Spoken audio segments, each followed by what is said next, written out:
السلام عليكم خواتاتي، نتمنى ان شاء الله تكونوا كامل بخير بصحه جيده، ونقول لكم مرحبا بكم في قناتي.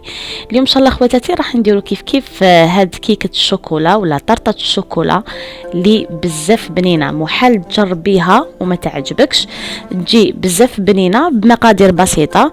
كريم شونتي يكون عندك ان بسكويت، تحضري هاد الطرطه هذه. نتمنى ان شاء الله تعجبكم الوصفه وتشاهدوا الفيديو حتى الاخير، ونجوزوا مباشره طريقه التحضير.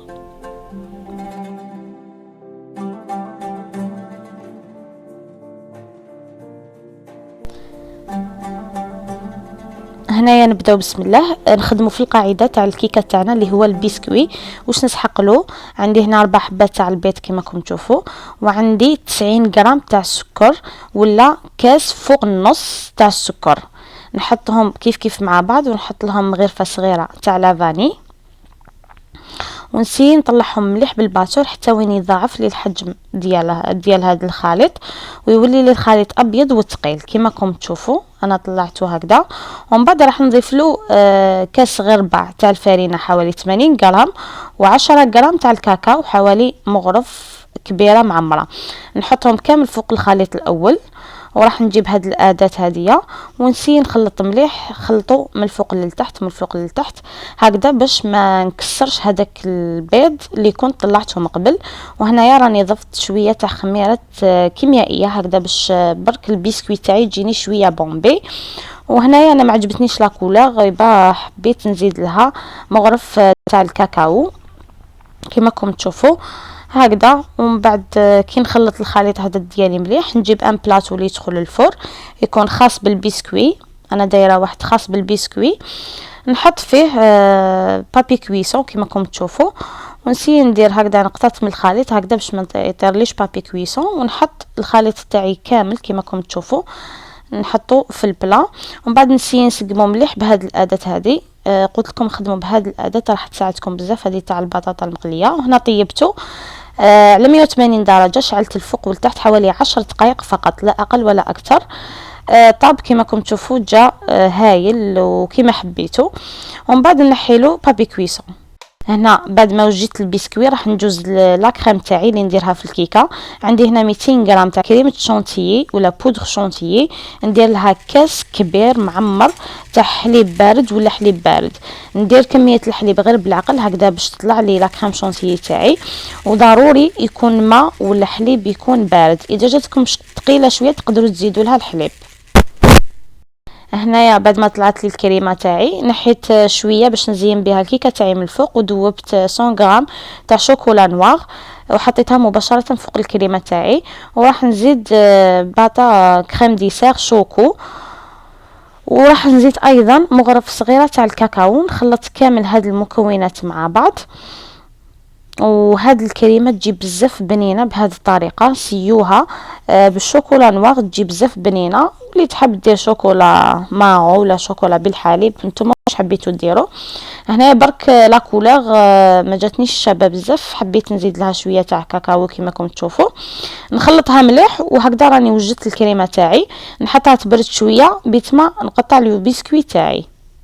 بعد ما برد لي مليح البسكوي تاعي جبت هاد السيرسو ولا نتوما المول اللي يكون عندكم قطعوا به. انا قطعت البسكوي هكذا ديالي، وراح ندير 3 طبقات، وانتوما الطبقات واش تحبوا ديروا. هنايا حطيت السيرسو تاعي في تبسي، ومن بعد راح نحط داخلو هذاك البسكوي اللي كنت قطعته كما راكم تشوفوا. هنا باش نشمخ الكيكه نتاعي وجدت نسيغو ويكون خفيف، درت نص كاس تاع السكر مع كاس تاع الماء، خليتهم يغلوا 10 دقائق وطفيت لهم. هنا اللي عندها نيسكافي تقدر تزيدي نيسكافي هكذا باش تبقاي توجور في الكو تاع الشوكولا. اذا نشمخ البسكويت تاعي مليح هكذا باش ما يجينيش الكيكه تاعي ناشفه.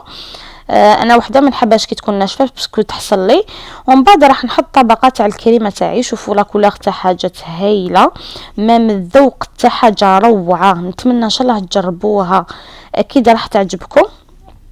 قلت لكم دوك ندير طبقه تاع الكريمه، ومن بعد راح نزيد طبقه تاع البسكوي. انا خدمت 2 بسكوي، وانتم تحبوا ديروا 2 طبقات ديروا 2 طبقات، تحبوا 3 تحبوا حتى 4 كما حبيتوا على حساب ما انتم راكم حابين الكيكه تاعكم، اذا تجي عاليه ولا تجي حابطه كما حبيتوا. وراح نزيد ايضا نشمخ هذاك لو بسكوي تاعي كما راكم تشوفوا. ومن بعد راح نزيد طبقه تاع الكريمه ونزيد طبقه تاع البسكوي. انا قلت لكم ندير 3 طبقات تاع لو بسكوي هكا باش تجيني برك الكيكه تاعي شويه عاليه. انا بعد ما كملت حطيت الكريمه، راح نكمل نحط الطبقه الاخيره تاع لو بسكوي كما راكم تشوفوا. هنايا كانوا بقاو لي هاد لي شوت سيت ندير بهم طبقه عادي. مهم نسلك روحي كما راكم تشوفوا، ما نخليش هاد البسكوي يروح لي هكذاك، درتو كطبقه اخيره عفوا. ومن بعد راح نزيد نشمخ هذه الطبقه. قلت لكم انتم اللي ما تحبش تشمخ البسكويت تاعها ولا الكيكه تاعها تحبها ناشفه ما تشمخوهاش، ولا تقدروا تاني تشمخوها بقهوه تخفوها شويه بما سخون وتشمخوا الكيكه تاعكم عادي.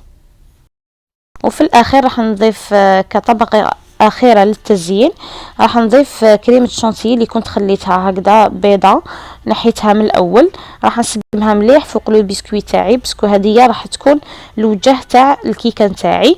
ومن بعد راح نزيد لها شويه تزيين بالكاكاو هكا نسقمها مليح كما راكم تشوفوا باستعمال ستاتول.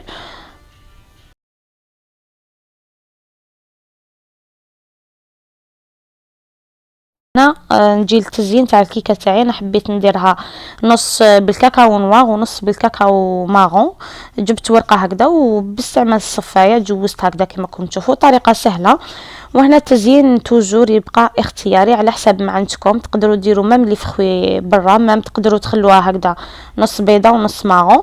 انا حبيت برك كان عندي الكاكاو حبيت ندير هاد الطريقه. وانتوما واش تحبوا تزينوا؟ نعرفوا باللي احنا نساء نولوا مبدعات في التزيين. اذا هذه هي كل وحده تزين على حسب مقدورها. وبهذا راهي وجده الكيكه تاعي، نخليها تبرد شويه ومن بعد في الفريجيدار ومن بعد نخرجها. بعد ما بردت لي مليح الكيكه تاعي نجي باش نحي لها السيرسو هذاك، نجوز موس هكذا على الاطراف كما راكم تشوفوا باش نسهل العمليه باش نحي السيرسو هذا ونحيته. اذا هاي ليك الكيكه تاعي واجده امامكم، بصراحه تجي بزاف بنينه، الشكل تاعها رائع. تقدروا ما تزيدوا لها لي فخوي من الفوق، رانا كاين لي فخاس تقدروا ديروا لها لي فخاس من الفوق تجي تاني شابه.